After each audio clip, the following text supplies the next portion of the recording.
ঠাকুর হরিচাঁদের পূর্বে যারা যারা জগতে এসেছে তারা জগতের কল্যাণ করেছে, এতে কোনো প্রকার ভুল নেই। যার যার তার তার পর পাতে ছাই, সবারে তরাতে জগতে কেহ আসে না।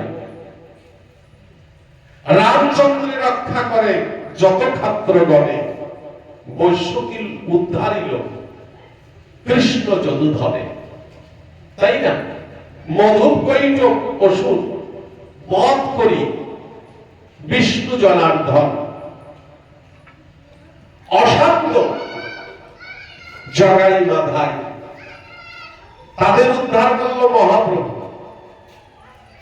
এই যে হীনপতিতে যারা কেউ হলো না সঙ্গী, তারা যেমন ছিল তেমন রইল, তাদের খেলা খেলে তারা সকলে চলে গেল। এবার প্রশ্ন হলো যে রাম কৃষ্ণ গৌর এই যে অবতার, এই অবতারবাদটা কি? এই অবতারবাদ হচ্ছে সনাতন ধর্মের অবতারবাদ, যেটা পরবর্তীকালে হিন্দু ধর্মের মতবাদ। সেখানে বলা হয়েছে সৃষ্টি তত্ত্বে,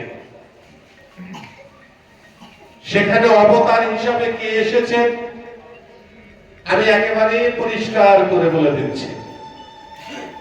কারণ গোসাই শ্রী শ্রী হরিলীলামৃতে লিখেছেন, বন্দনার পর মঙ্গলাচরণ, মঙ্গলাচরণের পরে কি লেখা আছে? এক বিষ্ণু চতুরাংশে দশরথের নন্দন, দাপরেতে কারাগারে জন্ম বসুদেব ঘরে, যশোদার হৃদয় রতন।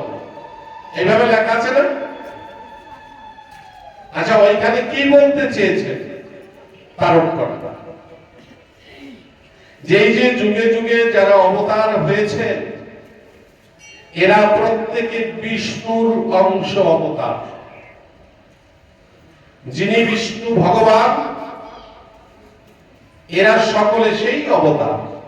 বিষ্ণু নিজেই এই অবতার হয়ে এসেছে, অংশ অবতার। বিষ্ণু পুরাণে উল্লেখ পাই, বিষ্ণুর কেশ হইতে শ্রীকৃষ্ণের অবতার। একটা সূত্র চাই, তাহলে সেখানে আমরা 10 অবতারের কথা পাই। এর মধ্যে কি হরিচাঁদের নাম আছে?